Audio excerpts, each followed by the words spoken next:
धनु राशि वालों, आप सभी का बहुत बहुत स्वागत है धनु राशि भिंड यूट्यूब चैनल में। आपकी मौत को बुलावा भेज रही हैं आपके पूजा घर में रखी हुई ये 3 अपशगुनी चीजें। इन्हें आज ही इसी वक्त अपने पूजा घर से निकाल कर बाहर फेंक दो, वरना अकाल मृत्यु, दुर्घटना, बीमारी, दरिद्रता और दुर्भाग्य आपके घर में प्रवेश कर जाएगा। समय रहते आप इस वीडियो को देख लें और इस वीडियो में बताई जा रही 3 चीजों को अच्छी तरह से समझ लें और उन्हें अपने पूजा घर से निकाल कर बाहर फेंक दें, वरना बहुत देर हो जाएगी। जी हाँ बंधुओं, एक बात याद रखना कि किसी भी इंसान के घर में जो पूजा घर होता है वह घर का सबसे पवित्र स्थान होता है। पूजा घर में से इतनी अधिक सकारात्मक या यूं कहें कि भगवान की ऊर्जा निकल रही होती है कि यह पूरे घर को पवित्र करके रखती है। और यह सकारात्मक ऊर्जा या यूं कहें कि भगवान की कृपा और आशीर्वाद की वजह से ही घर के लोगों की बुद्धि स्थिर रहती है, सद्बुद्धि रहती है, घर में आमदनी इनकम बनी रहती है और बरकत लगातार आती रहती है। लेकिन कभी कभी आपकी ही गलतियों की वजह से आपके पूजा घर का जो पवित्र स्थान है वह दूषित हो जाता है। और एक बात याद रखना कि एक बार यह स्थान दूषित हो गया तो फिर इसे पवित्र कर पाना बहुत मुश्किल होता है, क्योंकि पूजा घर में देवी देवताओं का वास होता है। और एक बार दिव्य शक्तियां आपके पूजा घर को छोड़कर चली गईं तो फिर हर प्रकार की नकारात्मक ऊर्जा, भूत प्रेत पिशाच निशाचर सब आपके घर में प्रवेश कर जाएंगे। और फिर ऐसी ऐसी घटनाएं आपके घर में घटित होंगी जिनके बारे में सोचकर ही आप कांप उठेंगे, आपके रोंगटे खड़े हो जाएंगे। और जो भगवान की ऊर्जा आपके घर से जा चुकी है उसे वापस घर में लाना बहुत मुश्किल है। बड़े बड़े पूजा पाठ और अनुष्ठान करने के बाद भी इस कार्य में सफलता हासिल नहीं हो पाती है।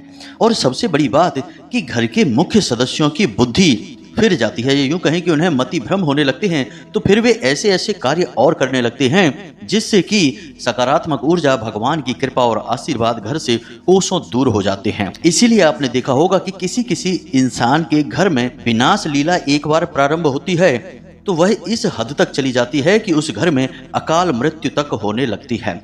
दुर्घटनाओं में, लड़ाई झगड़ों में, कोर्ट कचहरियों में पड़कर लोगों की जिंदगी पूरी तरह से बर्बाद हो जाती है और आने वाली पीढ़ी भी पूरी तरह से मिट जाती है, समाप्त हो जाती है। यह बड़ा ही दुखद है। मित्रों, हम आपको इसका एक जीता जागता उदाहरण भी आगे वीडियो में बताने वाले हैं, जो हमारे एक प्रिय जानने वाले या यूं कहें कि एक मित्र हैं, उनके घर में घटना घटित हुई, लेकिन समय रहते उन्होंने हमसे संपर्क किया और हमने उन्हें बहुत ही शक्तिशाली कुछ उपाय और माता रानी की विशेष पूजा पाठ आराधनाएं करवाई तो उनके जीवन में कुछ शांति आई। लेकिन तब तक देर भी हो चुकी थी और उनके घर में एक जवान बालक की, जिसकी केवल 24-25 साल उम्र थी, दुर्घटना में अकाल मृत्यु हो चुकी थी। जी हाँ बंधु, यह बड़ी ही दुखद घटना है, हम आगे आपको बताएंगे और इस घटना के माध्यम से आपको बहुत कुछ सीखने को भी मिलेगा। मित्रों, चाहे कुछ भी हो जाए, कैसी भी बुरी से बुरी स्थिति आपके घर में बन जाए, लेकिन अपने घर के पूजा घर को कभी दूषित मत होने देना। इसके लिए बहुत ही कठोर और बहुत ही कड़े नियम हैं, उन्हें आपको मानना ही होगा, क्योंकि यहाँ अगर एक बार नकारात्मकता प्रवेश कर गई तो फिर इधर वापस से सकारात्मकता को ला पाना लगभग नामुमकिन है। जी हाँ बंधुओं, पूरे घर का शुद्धिकरण, हर एक इंसान का शुद्धिकरण और कई बड़े महंगे और कठोर अनुष्ठान कराने पड़ते हैं, तब जाकर कहीं घर में शुद्धता वापस आ पाती है। ईश्वरीय ऊर्जा, ईश्वर का प्रेम, आशीर्वाद वापस घर में आ पाता है। और यह हर एक के बस की बात नहीं है, क्योंकि परिस्थितियां भी ऐसी होनी चाहिए जब इंसान इन सब कार्यों में सक्षम हो और सबके पास समय भी होना चाहिए। ऐसा होता नहीं है तो हमेशा वही होता है जिसके बारे में डर रहता है, यानी कि अनिष्टकारी घटनाएं होती चली जाती हैं और बाद में नामो निशान तक मिट जाता है। कई ऐसे बड़े बड़े घर हैं जो आज की डेट में सुनसान पड़े हुए हैं, खाली पड़े हैं, कोई रहने वाला ही नहीं बचा है। जहां एक जमाने में उन घरों में बहुत रौनक हुआ करती थी, आज वहां कोई इंसान रहने के लिए तैयार नहीं है। उन घरों को भूतिया घर बता दिया जाता है और घर सुनसान पड़े हैं, ना कोई उनमें रह रहा है, ना उन्हें कोई खरीदना चाहता है, मतलब कि पूरी तरह से सर्वनाश हो चुका है। तो बंधुओं, ऐसा आपके साथ कभी ना हो, इसके लिए आपको यह वीडियो देखना ही होगा। इस वीडियो के माध्यम से हम आपको शास्त्रों से जुड़ा हुआ और ज्योतिषीय गणितीय आकलन के आधार पर ऐसा अद्भुत ज्ञान देंगे जैसा अब तक आपको कभी प्राप्त नहीं हुआ होगा। जी हाँ बंधु, हम सामान्य बातों से प्रारंभ करके आपको ऐसी ऐसी गुप्त और रहस्यमयी बातों तक लेकर जाएंगे जिन्हें जानकर आप हमें धन्यवाद अवश्य देंगे। और ये बातें पूर्ण रूप से शास्त्रीय और वैदिक पद्धति पर आधारित होंगी। तो बस आपको पूरे धैर्य के साथ इस वीडियो को देखना है और इस वीडियो में बताई गई बातों का जब आप पालन करेंगे, अपने जीवन में उतारेंगे, तो हम आपको गारंटी देते हैं कि 100% भगवान आपका हाथ पकड़कर आपको कामयाबी की ओर ले जाएंगे, आपकी सफलता दिलवाएंगे और आपकी हर मनोकामना पूरी करवाएंगे। क्योंकि भगवान को ऐसे लोग बहुत अधिक प्रिय हैं जो हृदय से सच्चे होते हैं और नियम संयम का पूर्ण रूप से पालन करते हैं। जी हाँ बंधुओं, इस वीडियो को बनाने में हमने बहुत दिल से मेहनत की है। बहुत गहरी खोजबीन और रिसर्च के बाद अद्भुत ज्ञान का खजाना हम आपके लिए लेकर आए हैं। आप इस वीडियो को पूरा अवश्य देखना, तो हमारी मेहनत सफल हो जाएगी। साथ ही साथ हम आपको वीडियो के अंत में एक ऐसा शक्तिशाली उपाय बताएंगे जिसे आपको अपने पूजा घर में नित्य करना है। नित्य करने से मतलब यह है कि आप उस उपाय को यदि करते रहेंगे तो आपके जीवन में कभी भी किसी भी प्रकार की कमी नहीं होगी। कोई आपको परेशान नहीं कर पाएगा, आपके सामने कोई खड़ा भी नहीं रह पाएगा।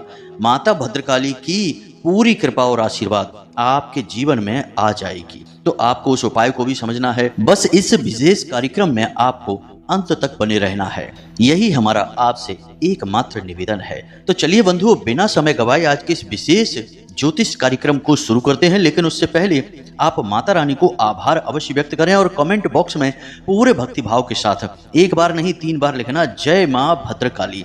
माता रानी आपके ऊपर पूरी कृपा और आशीर्वाद बनाए रखेंगे। इसी के साथ साथ इस दास का आपसे एक छोटा सा निवेदन और है कि यदि आप इस चैनल पर पहली बार आए हैं तो इस चैनल को सब्सक्राइब करके बगल में जो घंटी का निशान है उसे भी अवश्य दबा ही दें। ऐसा करके आप हमारी और माता रानी के दिव्य परिवार के सदस्य बन जाएंगे और फिर आपके जीवन में अपने आप ही माता रानी की कृपा आ जाएगी और खुशहाली और सुख सुविधाएं अपने आप आपको मिलने लगेंगी। तो चलिए मित्रों, जल्दी से चैनल को सब्सक्राइब करिए, फिर आगे बढ़ते हैं। तो दोस्तों, अब ध्यान से सुनो। आपके पूजा घर में जो सामग्री पड़ी हुई है जिसे आप पूजा करने में प्रयोग करते हैं, जैसे धूप है, अगरबत्ती है, दीपक है और पूजा पाठ की किताबें हैं। अब एक चीज आप ध्यान रखिए कि आपके पूजा घर में केवल वही चीजें होनी चाहिए जो धर्म से, पूजा पाठ से जुड़ी हुई हैं। कोई भी पूजा पाठ के अतिरिक्त चीज आपके पूजा घर में होनी नहीं चाहिए। अब जैसे मानकर चलिए कि कुछ बर्तन हैं जो आपकी पूजा में प्रयोग होते हैं, लेकिन कुछ बर्तन ऐसे हैं जो एक्स्ट्रा होते हैं, फालतू होते हैं। उन्हें आप प्रयोग तो नहीं करते लेकिन वे आपके पूजा घर में पड़े रहते हैं। अब होता यह है कि वे बर्तन पीतल के होते हैं या तांबे के होते हैं और उन बर्तनों को आप प्रयोग भी नहीं कर रहे हैं तो वे मैले होने लगते हैं। क्योंकि उनका प्रयोग नहीं है तो उन्हें धोया भी नहीं जाता है, साफ सुथरा भी नहीं किया जाता है। कई बार ऐसा होता है कि पूजा घर में कोई बड़ा कटोरा है या कोई ऐसी वस्तु है, कोई चम्मच है, कोई ऐसी वस्तु है जो कि लंबे समय से प्रयोग नहीं हो रही है बर्तनों में और वह पड़ी हुई है। अब वह पीतल की है तो आपके गुरु को खराब कर देगी और यदि वह तांबे की है तो आपके सूर्य को खराब कर देगी और माता लक्ष्मी की कृपा भी आपके ऊपर नहीं आएगी। माता लक्ष्मी नाराज हो जाएंगी। याद रखना कि तांबे का सीधा संबंध सूर्य ग्रह से होता है और देवताओं में माता लक्ष्मी से होता है।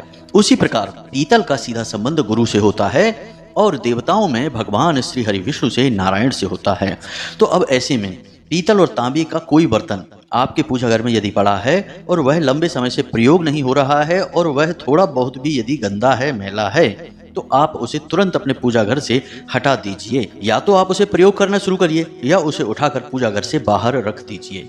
इसी के साथ साथ कभी कभी ऐसा भी देखा जाता है कि पूजा के कुछ बर्तन ऐसे हैं जो थोड़े से टूटे हुए होते हैं, टेढ़े मेढ़े हो जाते हैं, फूट जाते हैं, फट जाते हैं, लेकिन लोग उन्हें भी प्रयोग करते रहते हैं।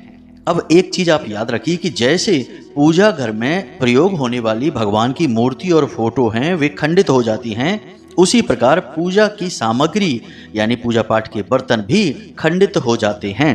तो यदि कोई कटोरा है जो फूट चुका है या थोड़ा बहुत भी पिचक गया है, दब गया है, तो उसे भी अपने पूजा घर में प्रयोग में ना लाएं। जी हाँ बंधुओं, यह बहुत बड़ी समस्या है। लोग समझते ही नहीं हैं। लोग सोचते हैं कि कोई बात नहीं है, प्रयोग किए चले जा रहे हैं।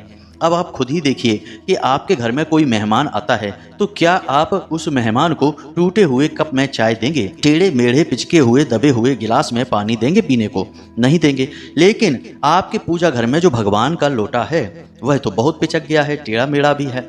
जो गिलास है जिससे आप भगवान का आचमन करते हैं वह भी पिचका हुआ है, टेढ़ा मेढ़ा है। तो जब आप अपने लिए साफ सुथरी अच्छी चीजें रखते हैं, अपने आने वाले मेहमानों का स्वागत अच्छी अच्छी चीजों से करते हैं, तो भगवान के लिए प्रयोग की जाने वाली चीजें ऐसी क्यों हैं? यह सोचने वाली बात है। यह तो मानव स्तर पर हम सोच रहे हैं, लेकिन ऊर्जाओं के स्तर पर यदि हम सोचें तो जब कोई वस्तु अपने आकार से अलग हो जाती है, यानी अपने मूल आकार को खो देती है, तो उस वस्तु से नकारात्मक ऊर्जा निकलने लगती है। जैसे कि कोई एक बर्तन है जो गोल है, सीधा है, लेकिन कुछ समय बाद वह थोड़ा सा दब गया, टेढ़ा मेढ़ा हो गया, तो अब वह अपने मूल आकार को खो चुका है। तो अब आप उसे यदि प्रयोग करेंगे तो वह नकारात्मकता को लेकर आएगा। तो अब ऐसे में आप क्या करें? कुछ लोग कहेंगे कि अरे हमारे यहाँ लोटा है, महंगा है, पीतल का है, तांबे का है, अब यह पिचक गया तो अब क्या करें, फेंक तो नहीं सकते।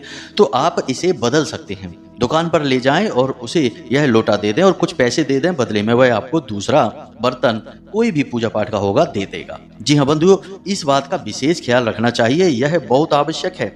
इसी प्रकार होता यह है कि कुछ लोग अपने पूजा घर में ही छोटा सा एक डस्टबिन रख लेते हैं। जैसे कि एक बर्तन उन्होंने रख लिया, अब उस बर्तन में वे पूजा की जली हुई बत्तियां डाल रहे हैं, चढ़े हुए फूल डाल रहे हैं, अगरबत्ती वगैरह के जो लिफाफे होते हैं, जो पैकेट होते हैं प्रयोग नहीं हो रहे, उन्हें डाल रहे हैं।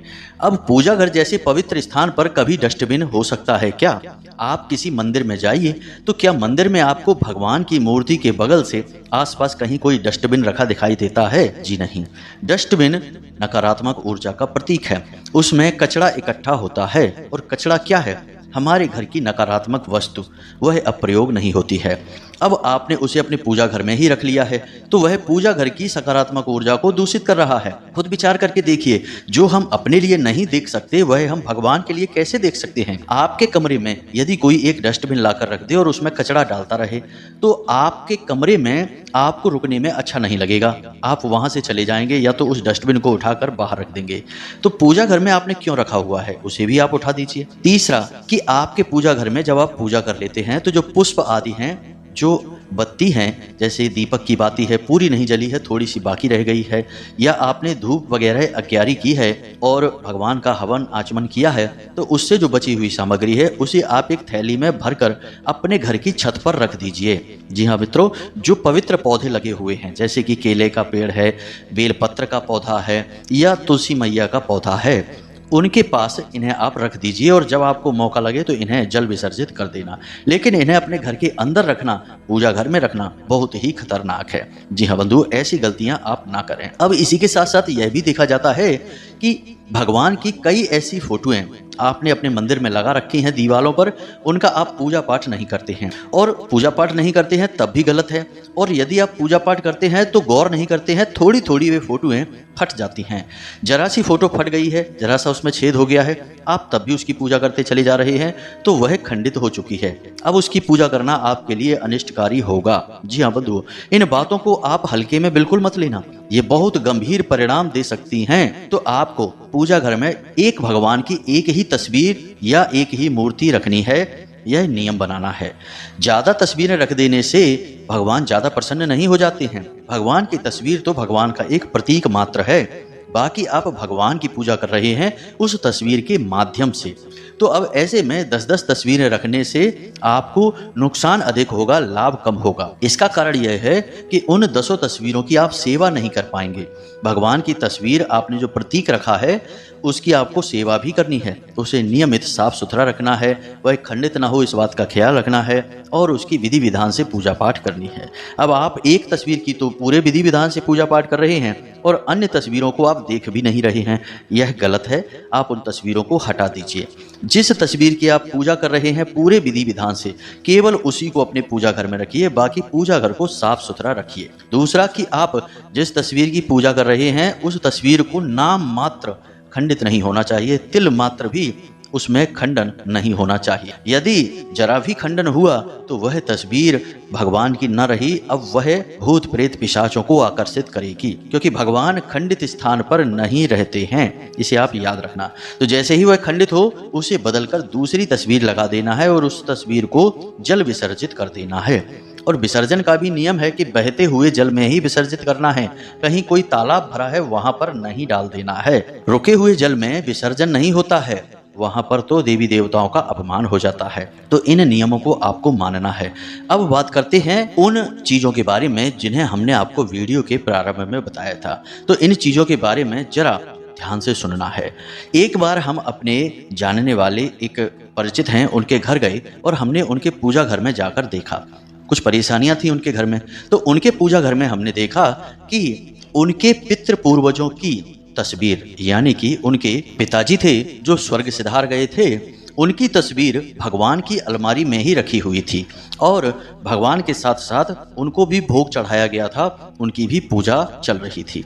अब आप खुद ही विचार करके देखिए कि एक तरफ हनुमान जी रखे हैं, एक तरफ भोले बाबा बैठे हैं और एक तरफ श्री हरि विष्णु और माता लक्ष्मी विराजमान हैं और उन्हीं के साथ एक इंसान की तस्वीर भी रखी हुई है। तो आप खुद ही इस बात का विचार कर सकते हैं कि क्या इस संसार में कोई एक ऐसा इंसान है जो भगवान के बराबर सम्मान रखता हो, भगवान के बराबर पूजनीय हो। अगर आपको लगता है तो बात ठीक है। वैसे शास्त्र तो यह कहते हैं कि भगवान के साथ साथ इंसान का कभी पूजन नहीं किया जाना चाहिए।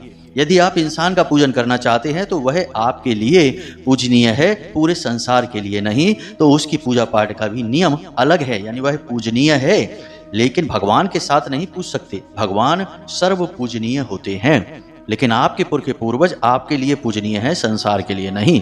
इसीलिए भगवान की अलमारी में, यानी जिस अलमारी में, जिस मंदिर में, घर के जिस स्थान में भगवान विराजमान हैं, उस कमरे में तो किसी पुरख पूर्वज की तस्वीर होनी ही नहीं चाहिए, किसी इंसान की तस्वीर भी नहीं होनी चाहिए, क्योंकि वह स्थान भगवान के लिए निर्धारित किया गया है। तो यह बहुत बड़ी गलती थी और इस गलती का परिणाम यह हो रहा था कि उनके घर के बच्चे बिल्कुल बिगड़ते चले जा रहे थे। ऐसे ऐसे गलत कृत्य करने लगे थे कि जिनके बारे में सोचकर भी शर्म आती है। तो हमने उनके घर का यह दोष मिटवाया, उस तस्वीर को वहां से हटवाया, उनके पूजा घर को पवित्र करवाया और एक साधना बताई जिसे उन्होंने 7 दिन तक किया। उसके बाद उनके जीवन में सब कुछ सामान्य होने लगा। जी हाँ बंधु, और आज वो सुखी हैं, कोई परेशानी नहीं है। घर के बच्चे शुद्ध बुद्ध हो चुके हैं और अपने काम में व्यस्त हो चुके हैं। तो यह एक ऐसी क्रिया है, इसे आपको भूलकर भी नहीं करना है। दूसरा, कुछ लोगों के साथ यही समस्या है कि वे पितृपूर्वज की तस्वीर तो नहीं रखते भगवान के साथ, लेकिन अपने गुरुओं की तस्वीर रख देते हैं और गुरु को भगवान के समान बनाकर पूज रहे होते हैं। लेकिन बात यहाँ पर भी यही आ जाती है कि आपके गुरु आपके लिए पूजनीय हैं, लेकिन संपूर्ण संसार के लिए नहीं। लेकिन भगवान सर्व पूजनीय हैं। तो आपके गुरु आपके लिए यदि पूजनीय हैं तो उनकी पूजा आप अपने हिसाब से करिए, भगवान के साथ उन्हें नहीं पूजना है। फिर से यह बहुत बड़ी गलती होगी। इंसान ही तो हैं वो, भगवान तो नहीं है। तो जब इंसान है तो उनके लिए इंसानों वाले विधि विधान हैं, भगवान वाले विधि विधान से उनकी पूजा भगवान के बराबर से रखकर की जाएगी तो यह भगवान का अपमान है। ऐसी गलती आपको भूलकर भी नहीं करनी है। उन्हें भी उस स्थान से हटा दीजिए, पूजा घर में से ही हटा दीजिए और दूसरे किसी स्थान पर रखिए और उनका जैसा आप चाहें वैसे पूजा पाठ करें, लेकिन भगवान के साथ नहीं करना है। तो यह बहुत कठोर नियम है, इसे आपको मानना ही होगा। अब दूसरी चीज के बारे में बात कर लेते हैं। इसके बारे में भी लोगों को बहुत बड़ा भ्रम है। याद रखना कि पूजा घर में वो चीजें रखी जाती हैं जो पूजा पाठ के प्रयोग की होती हैं और भगवान के लिए उपयोगी होती हैं, यानी पूजा पाठ में प्रयोग की जाती हैं। निर्माल्य यानी उपयोग हो चुकी चीज का पूजा घर में कोई स्थान नहीं होता है। अब कुछ लोग अपने पूजा घर में मोर पंख रख लेते हैं या मोर पंख से बनी हुई चीजें रख लेते हैं, लेकिन आप खुद विचार करके देखिए कि मोर पंख भी निर्माल्य है, उसे भी मोर ने त्याग दिया है। तो आप उसे अपने पूजा घर में रख रहे हैं तो वह असल में किसी की त्यागी हुई वस्तु है, उपयोग की जा चुकी वस्तु है। तो पहली चीज कि वह निर्माल्य है और दूसरी चीज कि वह त्यक्त है, यानी त्यागी गई वस्तु है। अब ऐसी वस्तु भगवान के स्थान पर रखना सर्वथा अनुचित होता है, गलत होता है। अब यह बात सत्य है कि मोर पंख को भगवान श्री कृष्ण से जोड़कर देखा जाता है, तो आप उसे अपने घर के अन्य स्थानों पर रख सकते हैं, यानी अपने ड्राइंग रूम में रख सकते हैं, अपने बेडरूम में रख सकते हैं। वहां पर मोर पंख की सकारात्मक ऊर्जा आपको बहुत लाभ पहुंचाएगी। लेकिन यही मोर पंख यदि आपने अपने पूजा घर में रख दिया तो यह आपको बहुत अधिक नुकसान पहुंचाएगी। जी हाँ बंधुओं, इसे आप नोट करके रख लीजिए। आपको यकीन नहीं है तो आप कुछ दिन के लिए मोर पंख अपने पूजा घर में रखकर और फिर पूजा पाठ अपनी करते रहिए।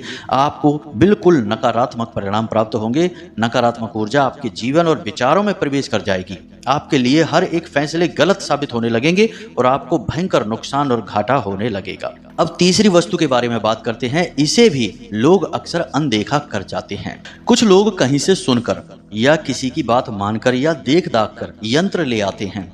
कोई लक्ष्मी यंत्र लेकर आता है, कोई कुबेर यंत्र लेकर आता है, या सर्व बाधा निवारण यंत्र लेकर आ जाते हैं, जिसमें कई प्रकार के यंत्र बने होते हैं।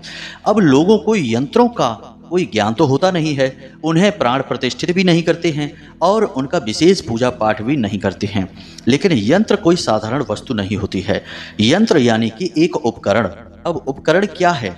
एक मशीन है और मशीन का काम है ऊर्जा को उत्सर्जित करना। जी हाँ बंधु, अब मानकर चलिए कि माता लक्ष्मी का श्री यंत्र है, उसे आप ले आए अपने घर में। किसी ने आपसे कह दिया कि ले आइए और आपने लाकर उसे अपने पूजा घर में रख लिया। लोग अक्सर यही करते हैं।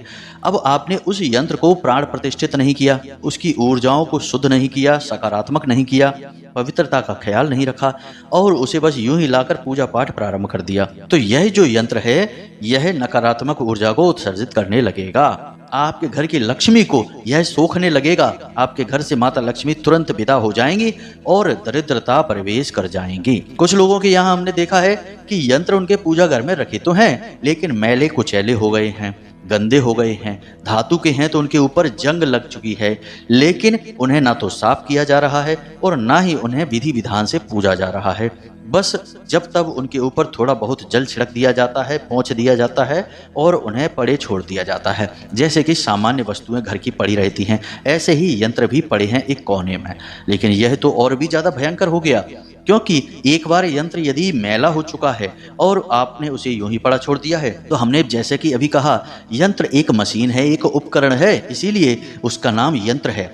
तो अब वह ऊर्जा उत्सर्जित करेगा, वह या तो नकारात्मक ऊर्जा उत्सर्जित करेगा या सकारात्मक ऊर्जा। अब आपने यदि नियम संयम का ख्याल नहीं रखा तो नकारात्मक ऊर्जा। और एक बात और हम आपको बता दें कि यंत्र जिस भी नियम के लिए लिया जाता है, जिस भी उद्देश्य के लिए लिया जाता है, जैसे माता लक्ष्मी का यंत्र है, और यदि उसका अपमान हुआ है, विधि विधान से पूजन नहीं हुआ और नकारात्मक ऊर्जा को उत्सर्जित किया, तो वह सबसे पहले आपके घर की लक्ष्मी को ही आपसे दूर कर देगा, यानी आपको रुपए पैसे से जुड़ी समस्याएं देगा। सर्व रोग निवारक यंत्र लेकर आए हैं और उसका आपने ख्याल नहीं रखा ठीक से, तो घर में भयंकर बीमारियां आ जाएंगी। सूर्य यंत्र यदि आप लेकर आए हैं और उसका ठीक से आपने ख्याल नहीं किया, तो आपके घर में सरकारी समस्याएं आने लगेंगी, लोगों का मान सम्मान जाने लगेगा और आपका समाज में भी रुतबा, इज्जत सब कम होने लगेगी और रुपए पैसे की तंगी तो भयंकर तरीके से आपके जीवन में आएगी ही आएगी। सबसे बड़ी बात कि आपके घर के लोगों की विचारधारा दूषित होने लगेगी, क्योंकि सूर्य आत्मा के कारक ग्रह हैं। तो यंत्रों को आपको अपने पूजा घर में, वैसे तो हम नहीं कहते कि लेकर आइए, क्योंकि यंत्रों के विधि विधान बहुत बड़े हैं और कठोर हैं। तो आप यंत्र लेकर मत आइए, बस आप भगवान की फोटोएं रखिए। मूर्तियों को भी लेकर मत आइए, मूर्तियों के लिए भी कुछ विशेष नियम है और विधान है। आप किसी की नकल मत करिए, किसी ने कुछ कह दिया तो उसे मत सुनिए। लेकिन यदि आप लेकर आ ही गए हैं तो फिर उसके नियम संयम आपको मानने ही होंगे। यंत्रों की पूजा भगवान की मूर्तियों से, फोटोओं से भी ज्यादा करनी पड़ती है। उन्हें समय समय पर जागृत बनाए रखना पड़ता है, यानी कि कुछ विशेष मंत्र उच्चारणों के साथ विशेष अनुष्ठान उन यंत्रों को लेकर करने ही पड़ते हैं, अन्यथा उन यंत्रों में नकारात्मक ऊर्जा उत्सर्जित करने की प्रवृत्ति उत्पन्न होने लगती है। लाभ की जगह वे यंत्र हानि पहुंचाने लगते हैं। ये तो बड़ी बड़ी चीजें थी, कुछ छोटी छोटी चीजें और भी हैं, इनके बारे में भी आप थोड़ी जानकारी ले ही लें। कुछ लोगों की आदत होती है कि उन्होंने पूजा की और प्रसाद चढ़ाया और वह प्रसाद भगवान के आगे ही रखा छोड़ दिया।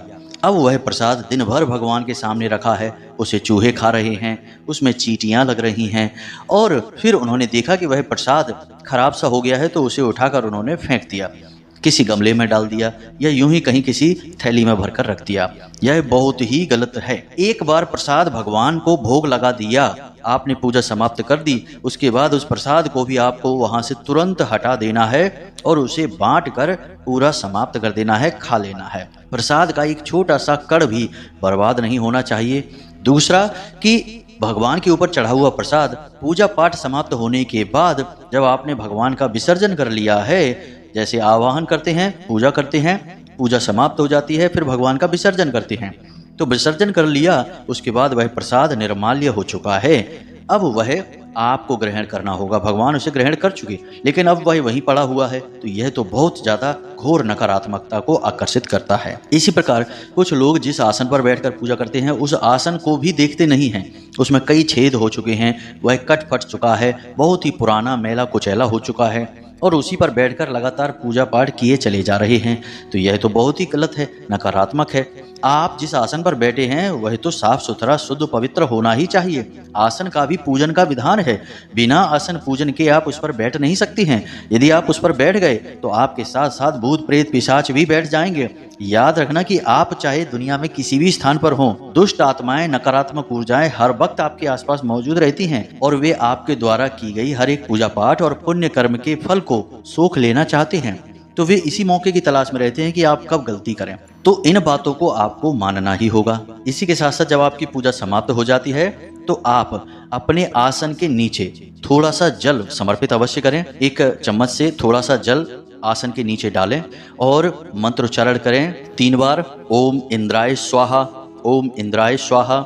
उसके बाद 3 बार बोलना है ओम भैरवाय स्वाहा, ओम भैरवाय स्वाहा। क्योंकि यह विधि है, अगर आपने ऐसा नहीं किया और आपने अपने आसन को फोल्ड करके रख दिया और पूजा समाप्त कर दी तो आपको आपकी पूजा का तिल मात्र भी फल नहीं मिलेगा, पूरा फल इंद्र देवता चुरा ले जाएंगे।